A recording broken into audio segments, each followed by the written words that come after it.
এই তো ভালোবাসিস কেন বউ আমাকে? আপনার চেয়ে বেশি তো বাঁচতে পারি না।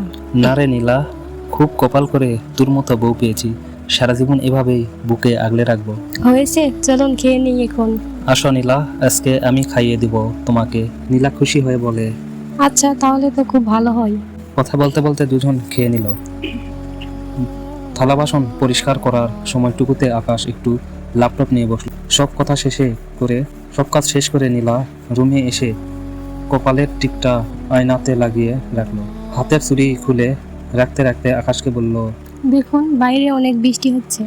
আকাশ ল্যাপটপ সাইডে রেখে বলে, চলো বারান্দায় যাই। বারান্দায় গিয়ে দুজন একসাথে হাত বাড়িয়ে দিল। আকাশ হাতে বৃষ্টির জল নিয়ে নীলার মুখে ছুঁড়ে মারলে নীলার চোখ বন্ধ হয়ে আসে। বাতাসে চুল এলোমেলো হয়ে যায়। মুখের উপরের চুলগুলো ভেজা হাতে সরিয়ে দিয়ে নীলার কপালে চুমু খেয়ে বুকে জড়িয়ে রাখে। চলো নীলা, রুমে গিয়ে শুয়ে পড়ি। চলুন যাই। বাইরে প্রচণ্ড বজ্রপাত শব্দের স্বামীকে বুকে মুখ লুকিয়ে রাখা বউকে আরো শক্ত করে জড়িয়ে ধরে আকাশ।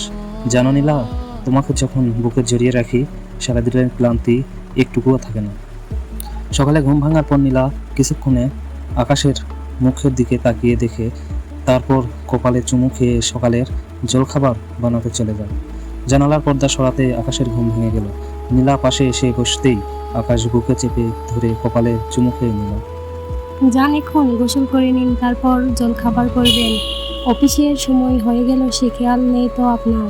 জলখাবার শেষ করে এখন আকাশ অফিসের উদ্দেশ্যে রওনা হবে। শার্টের বোতাম লাগিয়ে দেওয়ার সময় নীলা বলে, তাড়াতাড়ি বাড়ি ফিরে আসবেন, সাবধানে রাস্তা পার হবেন, আর দুপুরের খাবার ব্যাগে দেওয়া আছে, সময় মতো খেয়ে নেবেন। বউয়ের গালে হাত দিয়ে কপালে চুমু খেয়ে আকাশ বাড়িতে বেরিয়ে গেল। আবার সেই বারান্দায় গিয়ে নীলা রাস্তার দিকে তাকিয়ে থাকে। দূর থেকে হাতের ইশারায় আকাশের গাড়ি ভিড়ের মাঝে হারিয়ে যায়। নীলা বারান্দায় কিছুক্ষণ চুপ করে দাঁড়িয়ে থেকে ঘরে এসে নিজের কাজ করে। তার ভাবতে থাকে, আজকে হয়তো বাড়ি ফেরার সময় আকাশ তার জন্য গোলাপ ফুল নিয়ে ফিরবে। আচ্ছা বন্ধুরা, একটি মিষ্টি ভালোবাসার কাহিনী এখানেই শেষ। আচ্ছা বন্ধুরা, একটি মিষ্টি প্রেম কাহিনী এখানেই শেষ। পরের কোনো গল্পের জন্য অপেক্ষা করুন। আর গল্প ভালো লাগলে লাইক করতে ভুলবেন না। ধন্যবাদ।